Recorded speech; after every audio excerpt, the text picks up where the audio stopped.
Now I am going to start clauses. This is the title.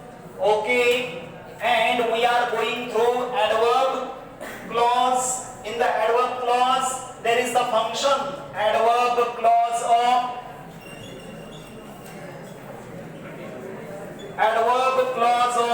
contrast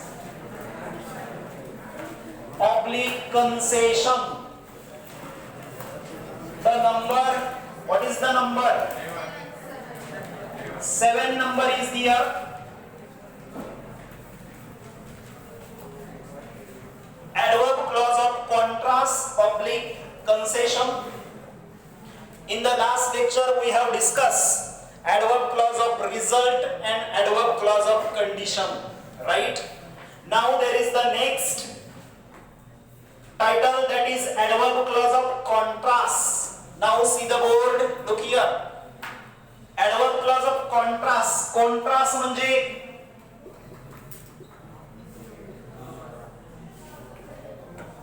विरोधाभास. Contrast. Contrast होते का बऱ्याच वेळेस? मॅचिंग, त्याला विरोध कॉन्ट्रास्ट है ना. कधी कधी आपली मॅचिंग असते ड्रेसची, कधी कधी आपला कॉन्ट्रास्ट असतो पूर्ण, राईट. विरोधाभास, कॉन्ट्रास्ट, कन्सेशन अशाच अर्थानं. Okay. The conjunctions in this function are, look here, what are the conjunctions? Though, although, even though, even if, and however. These are the subordinating conjunctions. This subordinating conjunction can show the function adverb clause of contrast, right? Look here. Though म्हणजे जरी, although जरी, even though अर्थ त्याचा काय? जरी असाच अर्थ आहे मराठीमध्ये. even if अर्थ तोच, जरी, है ना, बरोबर. जरी, जर असं होतं तरी अशा अर्थानं असतं. हे असं असतानाही असं. जनरली काही गोष्टी ठरलेल्या असतात आपल्या. आता ते एक्झाम्पल वरून चांगल्या पद्धतीने अभ्यास हो. काय असतं? For example, the first example, तो he is poor, comma, he is honest. सोपं एक्झाम्पल दिलंय तुमच्यासाठी. लास्ट बेंचर्स, लगेच वाढलं की खात बसू नका, थोडं बघा इकडं. Though he is poor, he is honest. दोन पार्ट आहेत वाक्याचे, आहेत, समजताय? कोणते दोन पार्ट आहेत? Though he is poor हा एक भाग आणि he is honest हा दुसरा भाग, बरोबर आहे. एका वाक्याचे दोन भाग आहेत. या दोन्ही भागामध्ये काय दिलंय बघूया. दो हे subordinating conjunction, he is subject and is a finite verb. In the second part, he is subject and is a finite verb. This is main clause. हा मेन क्लॉज आहे. he is honest, तो honest आहे. Honest म्हणजे प्रामाणिक आहे, है ना. प्रामाणिक आहे तो, त्याचा धर्म कधी सोडत नाही इकडे तिकडे बघण्याचा. प्रामाणिक आहे. he is honest, this is main clause, right? And though he is poor, this is subordinate clause. सुरुवात सबऑर्डिनेटिंग कंजक्शन न झाली, सब्जेक्ट आहे, फायनाइट वर्ब आहे. दोन्ही क्लॉज समजले? ओके. आता याच्यामध्ये हा सबऑर्डिनेट क्लॉज काय म्हणून काम करतोय ते बघूया. तो सब्जेक्ट म्हणून काम करतोय का? नाही. तो या वाक्याचा ऑब्जेक्ट म्हणून काम करतोय? नाही. तो एका नाउन प्रोनाउन विषयी जास्तीची माहिती देतोय का? नाही. कुणाविषयी जास्तीची माहिती देतोय? तर त्याच्या असण्याविषयी माहिती देतोय. ओके, कशी देतोय बघा.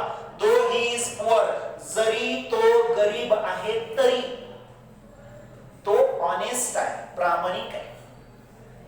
जरी तो गरीब आहे तरी तो प्रामाणिक आहे. म्हणजे जनरली असं गृहीत धरलं जातं की जे गरीब लोक आहेत प्रामाणिक नसतात, असं गृहीत धरलं जातं. जे गरीब लोक आहेत ते प्रामाणिक नसतात असं गृहीत धरलं जातं. बरोबर आहे का? तर खायलाच काही नाही है ना, त्यावेळेसच लोक चोऱ्या करायला लागतात. उगाच शॉक म्हणून चोऱ्या करायला लागत नाहीत. आणि ते लागणारे तसे थोडेसे वेगळे असतात, सर्किट डोक्याचे. पण इथं काय, इथं जरी ही कंडिशन असली तरी ते आहे. म्हणजे जनरली इथं गृहीत काय धरलंय की गरीब लोक प्रामाणिक नसतात, अशा हेतून हे बोलतंय. बरोबर. आणि काय म्हटलंय, जरी तो गरीब आहे तरी कसा आहे, तो प्रामाणिक आहे. म्हणजे याचा अर्थ की गरीब असणारे प्रामाणिक नसतात असं डोक्यात धरून हे बोललंय की जरी तो गरीब असला तरी तो कसा आहे, प्रामाणिक आहे. म्हणजे दोन विरुद्ध गोष्टी इथं ठेवल्यात, कॉन्ट्रास्ट आहे इथं, कॉन्ट्रास्ट. दोन्ही क्लॉज कॉन्ट्रास्ट आहेत एकमेकांना. आणि मग इथं सांगितलंय की जरी हे होतं तरी असं आहे. त्यामुळे समजतंय आता, where is the subordinate clause? Though he is poor, this is subordinate clause. And what is the function? What is the function? The function is adverb clause of contrast or concession. वाक्य समजलंय? दुसरं वाक्य घेऊया. पहा इकडे. Even if the Jawans march all किंवा whole day, comma, they fought bravely whole night. See here what is given. Even if the Jawans marched whole day. Subordinate clause समजतो कुठे आहे? कुठे आहे? Even if the Jawans marched whole day. Subordinate clause. का तर इथं subordinating conjunction आहे. कोणतं? Even if. लिस्ट मध्ये आहे. Even if the Jawan subject and march finite verb. Finite verb चा टेन्स कोणता आहे? सिंपल पास्ट आहे. पुढच्या क्लॉज मध्ये they subject fought simple past finite verb. बरोबर आहे का? टेन्स दोन्ही ठिकाणी एकच आहे. आता अर्थ बघा.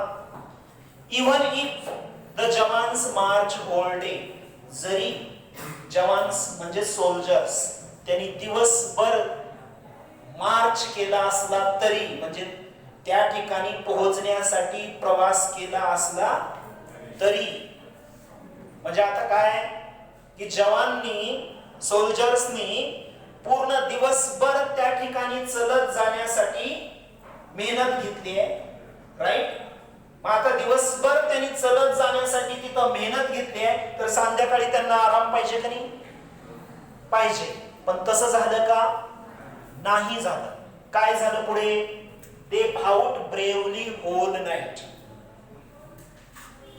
त्यांनी पूर्ण रात्र शूरपणाने ते लढले. आता दिवसभर एक्झर्शन झालंय, पुन्हा आणखीन पूर्ण रात्र शूरपणानं लढणं शक्य आहे का? नाही. कॉन्ट्रास्ट झालं तरी विरोध. आपण जर दिवसभर मेहनत घेतली तर आपण संध्याकाळी बरोबर आराम करतो. पण या जवान्स लोकांनी काय केलं? दिवसभर चालत जाण्याची मेहनत घेतली, तिथपर्यंत पोहोचायची मेहनत घेतली आणि पुन्हा रात्री काय केलं? ब्रेवली फाईट देखील केली. ज्या गोष्टी विरोध आहेत त्या गोष्टी केल्या. बरोबर आहे का? कॉन्ट्रास्ट होत आहे का इथं? कॉन्ट्रास्ट. त्यांनी फाऊट केलं, फायटिंग केली. फायटिंग कशी केली? हे असतानाही फायटिंग केली. हे असताना फायटिंग करायला नाही पाहिजे. दिवसभर त्यांनी चालले, ते त्रास घेतलाय दिवसभर, संध्याकाळी त्यांनी आराम करायला पाहिजे, पण तसं न होता त्यांनी फायटिंग केली. हे असतानाही फायटिंग केली. हे असतानाही जरी ही कंडिशन होती तरी फायटिंग केली. एक असा अर्थ आहे, समजला असेल तुम्हाला. बरोबर? सहज समजतं. हे थोडं विरोध असतं तिथं. याच्यामध्ये सबऑर्डिनेट क्लॉज कुठं आहे? Even if the jawans march whole day, subordinate clause, आणि they fought bravely whole night, this is main clause. Right? Okay. पुढचं एक्झाम्पल घेऊ, त्याच्यावरूनही कळेल तुम्हाला.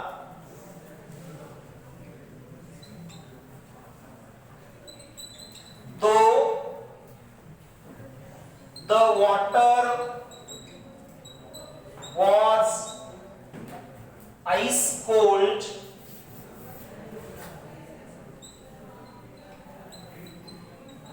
though the water was ice cold. Subordinate clause तयार केला बघा मी. सुरुवात कशाने झाली?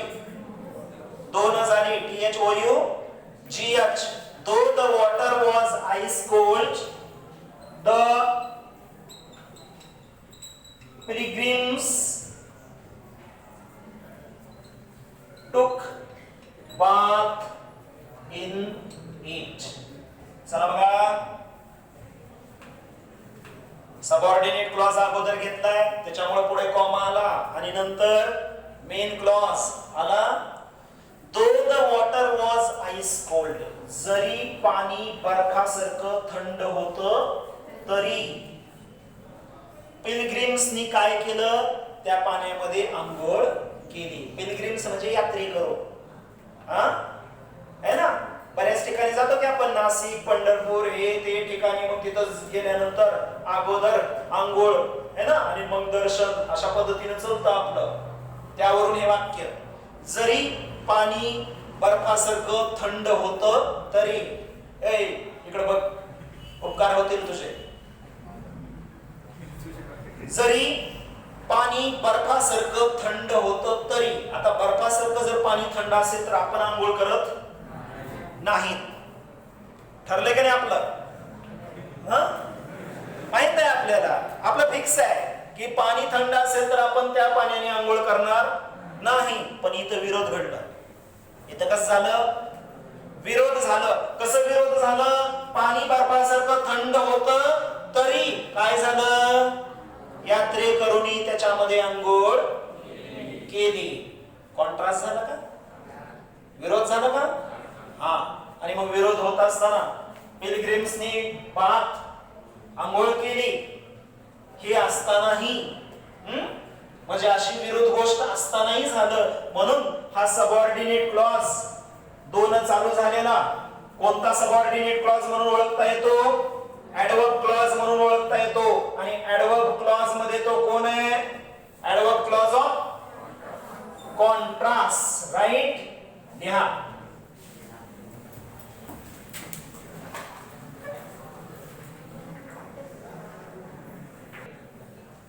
Write there the 8 number function adverb clause of degree of comparison.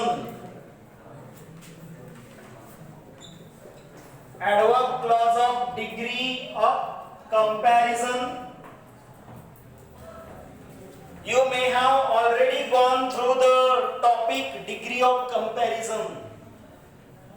Degree शिकवली का कधी? हो.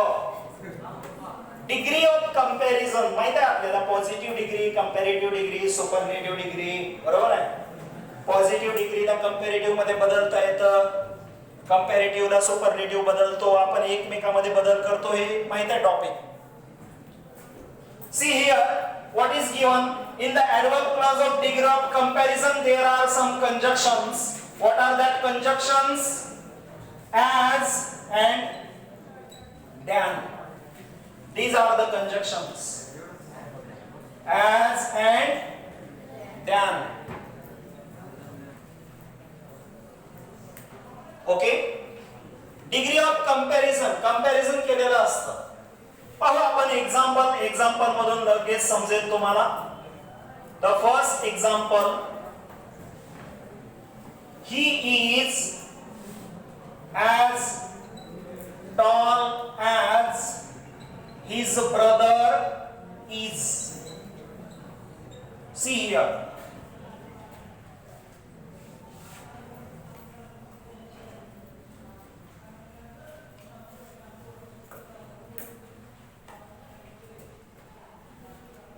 Okay? The example, he is as tall as his brother is. ओळखू येतं तुम्हाला ही डिग्री कोणती आहे? कोणती आहे ही डिग्री? पॉझिटिव्ह डिग्री आहे. माहित ना तुम्हाला? हो. as tall as म्हटलं की ही पॉझिटिव्ह डिग्री आहे. या ठिकाणी दोघांची तुलना आहे. कोण दोघांची? या हीची कुणासोबत? त्याच्या ब्रदर सोबत तुलना आहे. आणि काय सांगितलंय की तो त्याच्या भावासारखाच उंच आहे. तो त्याच्या भावासारखाच उंच आहे. याच्यामध्ये कंजक्शन कुठं वापरलेत? as. हा पार्ट कोणता? as his brother is. this is subordinate clause. Conjunction इथं आहे का conjunction? as his brother subject and is a finite verb. this is subordinate clause and he is tall. this is main clause. correct? पण ज्यावेळेस तुम्हाला डिग्रीचे वाक्य दिले जातील त्यावेळेस हे क्रियापद घेतलं जात नाही. इथंच फुल स्टॉप दिला जातो वाक्यामध्ये. he is as tall as his brother असं केलं जातं. हे असं केलं जातं. ओके, पण क्लॉजेस नुसार जर अभ्यासायचं असेल तर इथं कोण असायला पाहिजे? क्रियापद असायलाच पाहिजे आणि असतच, फक्त लिहिलं जात नाही. he is as tall as his brother is. कुठे आहे सबऑर्डिनेट क्लॉज? कुठे आहे? as his brother is. याच्यामध्ये डिग्री आहे. डिग्री कोणती आहे कळाली तुम्हाला? Positive degree. बरोबर आहे? डिग्री ऑफ कंपॅरिझन आहे इथं. आणि कसं कंपॅरिझन केलंय? पॉझिटिव्ह कंपॅरिझन केलंय. पॉझिटिव्ह कंपॅरिझन म्हणूनच डिग्री आहे पॉझिटिव्ह डिग्री. बरोबर आहे? कंपॅरिझन दोघांचं केलंय पण पॉझिटिव्हली कंपॅरिझन केलंय म्हणजे तो त्याच्या भावासारखाच उंच आहे अशा पद्धतीनं सांगितलंय. डिग्री कोणती आहे? Positive degree. समजा याला कंपॅरेटिव्ह डिग्री बनवा. बरं काय होतंय? जर दोघांची तुलना असेल, दोघांची, दोन वस्तू, दोन व्यक्ती, दोन ठिकाणं, दोन पदार्थ यांची जर तुलना असेल तर पॉझिटिव्हची फक्त कंपॅरेटिव्ह होते आणि कंपॅरेटिव्हची फक्त पॉझिटिव्ह होते. सुपरलेटिव्ह होत नाही. हा टॉपिक आहे आपला.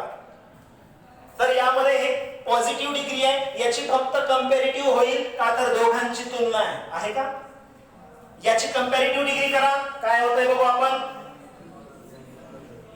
याची कंपॅरेटिव्ह डिग्री करत असताना जो दुसरा क्लॉज आहे त्या दुसऱ्या क्लॉजचा सब्जेक्ट अगोदर आणायचा असतो. कोण आहे दुसऱ्या क्लॉजचा subject?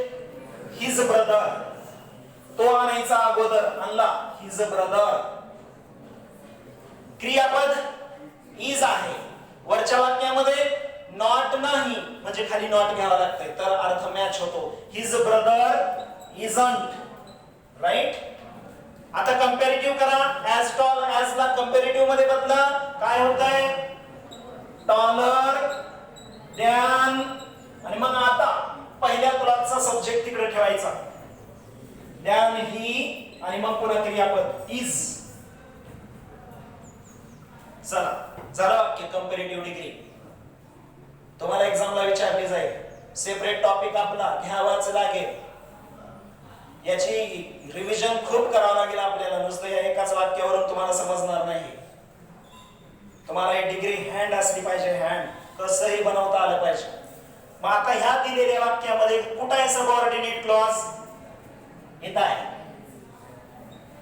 Than conjunction he subject is finite verb. आला का सबऑर्डिनेट क्लॉज? मेन क्लॉज कुठे आहे? His brother isn't dollar. हे झाला मेन क्लॉज. झाला. ह्या दोन्ही ठिकाणी खाली कंपॅरेटिव्ह डिग्री आहे, बरोबर. कंपॅरेटिव्ह डिग्री मध्ये जो सबऑर्डिनेट क्लॉज असतो तो असतो adverb clause of degree of comparison. Positive degree मध्ये जो सबऑर्डिनेट क्लॉज असतो तोही कोणत्या प्रकारचा आहे? Adverb clause of degree of comparison. कळालंय? समजलंय?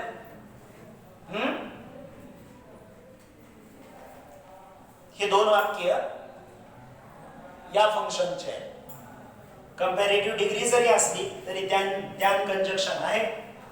दॅनच्या नंतरचा भाग हा सबऑर्डिनेट क्लॉज असतो. पॉझिटिव्ह डिग्री जरी असली तर ॲजच्या नंतरचा भाग ॲज हिज ब्रदर इज है ना, ॲज आय कंजक्शन हा सबऑर्डिनेट क्लॉज असतो. आणि यांचं फंक्शन कोणतं आहे? Adverb clause of degree of comparison. Right? या